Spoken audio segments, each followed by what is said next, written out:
ఓం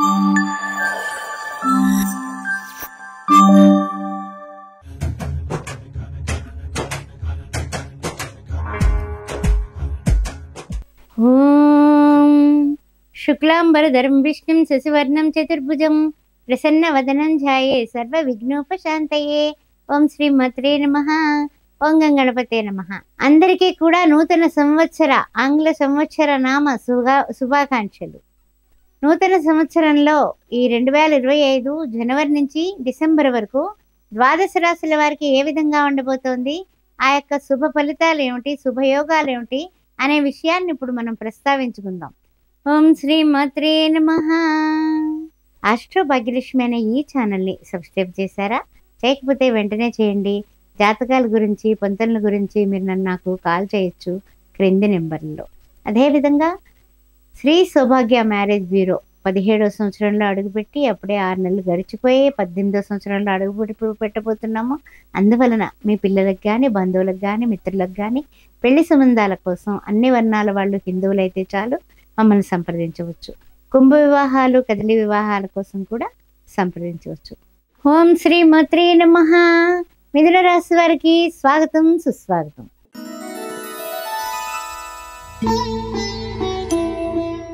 నూతన సంవత్సరం ఆంగ్ల సంవత్సరం ఏ విధంగా ఉండబోతోంది అనే విషయాన్ని ఇప్పుడు మనం పరిశీలిద్దాం. మరి చూసినట్లయితే కనుక మిథున రాశి వారికి జనవరి నెల ఏ విధంగా ఉండబోతోంది అనే విషయాన్ని మనం ఇప్పుడు ఒక్కసారి తెలుసుకుందాం. హిరణ్యవర్ణాం హరిణిం సువర్ణ రతసృజాం చంద్రాం హిరణ్మయీం లక్ష్మీం జాతవేదో మవావహ. శ్రీమాతకి నమస్కారం చేసుకుంటూ మౌనంగా మీ కర్తవ్యాలు మీరు నిర్వహిస్తే జనవరి నెల సజావుగా ముందుకు వెళ్ళిపోతుంది.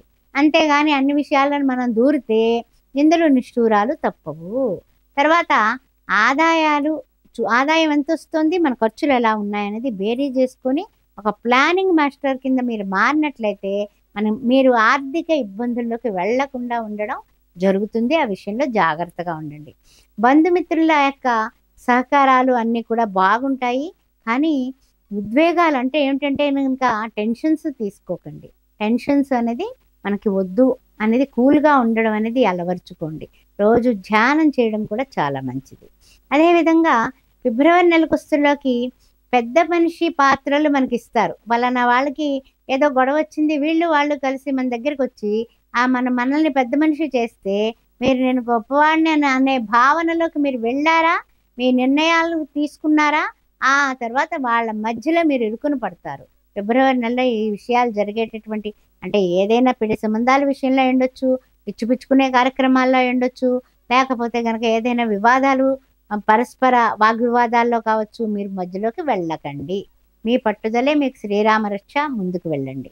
ఇక మార్చి వస్తుల్లోకి ప్రతి కార్యంలోని అంటే వృత్తుల్లో ఉన్నా, ఉద్యోగంలో ఉన్నా, వ్యాపారంలో ఉన్నా, రాజకీయ నాయకులైనా, పాత్రికేయ మిత్రులైనా ఎవరైనప్పటికీ కూడా మీరు మీ యొక్క కార్యాల మీద, మీరు చేసే పని మీదే ధ్యాస పెట్టండి. పక్కింటి వాళ్ళ విషయం మనకు అవసరం లేదు. ఈ కార్యాసక్తితో ముందుకు పెడితే చిన్న చిన్న ప్రయోజనాలు మనకు కలిసి వస్తాయి. ఆ విషయం గుర్తుపెట్టుకోండి. తర్వాత చూసినట్లయితే ఏప్రిల్ నెలకొస్తుల్లోకి వృత్తి ఉద్యోగాల్లో స్వయం నిర్ణయాలు మీరు తీసుకున్నవి సక్సెస్ అవుతారు ఏప్రిల్ నెలలో. తర్వాత వాహనాల విషయంలో కొంచెం అంటే టెన్షన్ పడతారు. మధ్యలో ఆగిపోవడాలు, లేకపోతే ఏదైనా సరే గబుక్కున అడ్డంగా వస్తే గబుక్కున సడన్ బ్రేక్ వేయడాలు, ఇలాంటివి జరిగే ప్రమాదాలు ఉన్నాయి. జాగ్రత్తగా ఉండండి. ఈ మే నెలకు వస్తే గొడవలకి దూరంగా ఉండండి. ముఖ్యంగా ఎవరైనా ఇద్దరు గొడవ పడుతుంటే నేను మర్యాద రామన్ననే వేషం వేసుకుని వెళ్ళి వాళ్ళ మధ్యలో దూరితే మీకే నిందలు, నిష్ఠూరాలు, అక్షింతలు పడతాయి. అందువల్ల మే నెలలో ఈ విషయంలో చాలా జాగ్రత్తగా ఉండండి.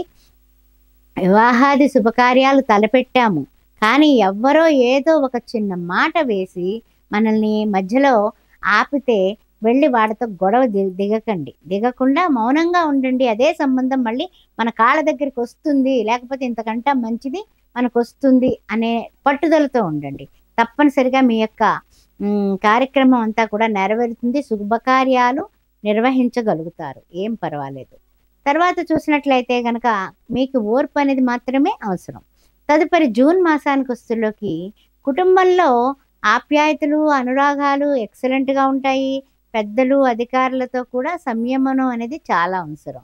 పెద్దవాళ్ళతో కానీ పై అధికారులతో కానీ కాస్త ఓపికగా కాస్త మనం వినయంగా ముందుకు వెళ్ళడం అనేది చెప్పదగిన సూచన. తర్వాత చూసినట్లయితే కనుక జూలై నెలస్తుల్లోకి మా మన ఎవరైతే మనకి ఉన్నారో అంటే ఎవరు మన భాతృవర్గం అంటే అన్నదమ్ములు వాళ్ళందరికీ కూడా వాళ్ళకి మనకి ఆస్తి పంపకాలు ఏదైనా మధ్యలో లిటికేషన్ ఉన్నటువంటి విషయాలు ఏ స్థలాలన్నా ఉన్నా అవన్నీ కూడా ఒక తెంపుకొస్తాయి. అవన్నీ చక్కగా జరిగిపోతాయి, ఏం పర్వాలేదు. వృత్తి ఉద్యోగ వ్యాపారాలందు మాత్రం మిశ్రమంగా ఉంటుంది. అంటే ఈ జూలై నెలలో ఏమవుతుందంటే కనుక సరే సామాన్యంగా నడుస్తుంది, ఓ గొప్పగానే ఉండదు, అలా అనేసి మరీ కిందికి ఉండదు.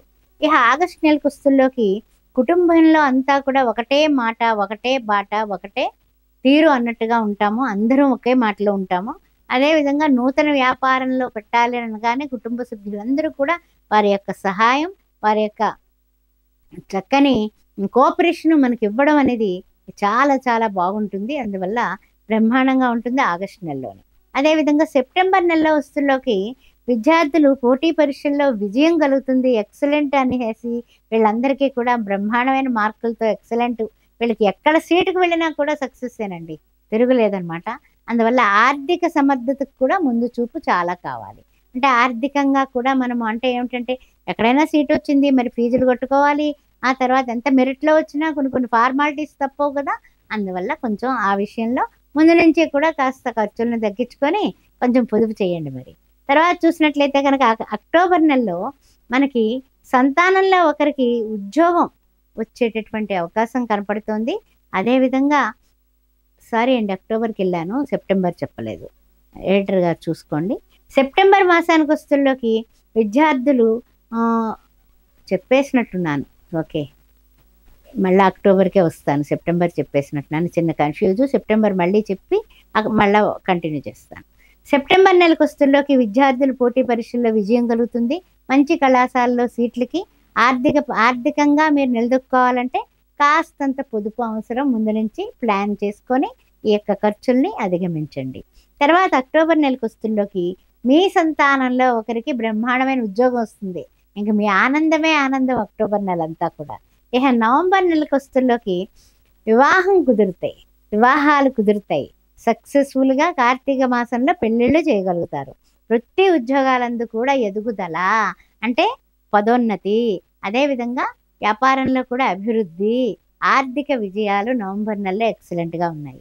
ఇక డిసెంబర్ నెలకు వస్తుల్లోకి కొన్ని అంటే ఏమిటంటే విమర్శలు ఎదుర్కొంటారు. ఎలాగా అంటే గనక మనం ఏదో విషయంలో వాళ్ళకి సాయం చేస్తామనో లేకపోతే మాట సాయమో డబ్బు సాయమో ఏదో చెప్తాం, సర్దుబాటు అవ్వదు. ఆ మాట కూడా మనం చెప్పే టైంలో చెప్పలేకపోతాం, కొంచెం లేటుగా మన మాట వాళ్ళకి పెడుతుంది, ఉపకారం చేసే మాట. అప్పుడు ఏమిటంటే కనుక నువ్వేం చెప్పావు, చెప్తానని మాట ఇచ్చావు, అటువంటి నిందలు నిష్ఠూరాలు మనకి గట్టిగానే తగిలేటటువంటి అవకాశం నవంబర్ మాసంలో కనపడుతుంది.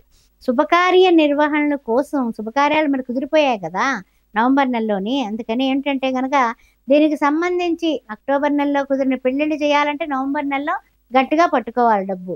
అందువల్ల కొంచెం ఆర్థికంగా ఎవరి దగ్గరన్నా ఇచ్చిపుచ్చుకోవడాలన్నవి జరుగుతాయి. అందువల్ల చింతించాల్సిన అవసరం లేదు, ముందు నుంచే ప్లానింగ్లో ఉండండి. ఇంట్లో పెళ్లి కావాల్సిన వాళ్ళు ఉన్నారా ఈ సంవత్సరం, పెళ్లి చేసి తీరుతారు, ఆ విషయంలో డోకా లేదు. అందువల్ల ముందు నుంచి ప్లాన్ చేసుకోండి ఇది. ఆ తర్వాత చూసినట్లయితే డిసెంబర్కి వచ్చేసాం, కొంచెం చిన్న చిన్న విమర్శలు ఉంటాయి, ఇందాక చెప్పుకున్నాం కదా ఆ విధంగా విమర్శలు ఉంటాయి. అదేవిధంగా చిన్న చిన్న సహాయాలు చేస్తాము, లేకపోతే ఏదైనా మాట సాయం లేదా డబ్బు సాయం, వీటి వల్ల కొంచెం మీరు ఇరుక్కుంటారు, మధ్యవర్తిత్వం చేసి మధ్యలో ఇరుక్కునే కార్యక్రమం ఉంటుంది, జాగ్రత్తగా ఉండండి. శుభకార్యాల విషయంలో డిసెంబర్ నెలలో అదనపు రుణాలు చేయాలి, తప్పదు. అయినప్పటికీ కూడా శుభకార్యాలు చేశాము, పెళ్ళిళ్ళు చేసేయగలిగాము, ఏం పర్వాలేదు, తర్వాత తీర్చుకోవచ్చు, ఏమైంది అనే ఒక విధమైనటువంటి ధీమాతో ఈ సంవత్సరాంతానికి మీ ఇంట్లో శుభకార్యం జరిగి ఆయురారోగ్యాలతో అష్టైశ్వర్యాలతో ఆనందంగా సుఖశాంతులతో మీరు ఉంటారు. విష్ణు సహస్రనామాన్ని రోజు చేసుకోండి. అదేవిధంగా నవగ్రహ స్తోత్రాన్ని చేయండి. ఆదిత్యాయ సోమాయ మంగళాయ బుధాయ చ గురు శుక్ర శనిభ్యచ్చ రాహవే కేతవే నమః. ఇవన్నీ 9 కూడా చేసుకుంటూ ఉండండి. తప్పనిసరిగా అన్ని విధాలా కూడా మీరు అన్ని రంగాల్లోని కూడా అద్భుతమైనటువంటి పరిణామాలతో ఆనందంగా ముందుకు సాగుతారు. ఓం శ్రీ మాత్రే నమః. మీ భాగ్యలక్ష్మి. నూతన ఆంగ్ల సంవత్సర శుభాకాంక్షలతో మీ భాగ్యలక్ష్మి.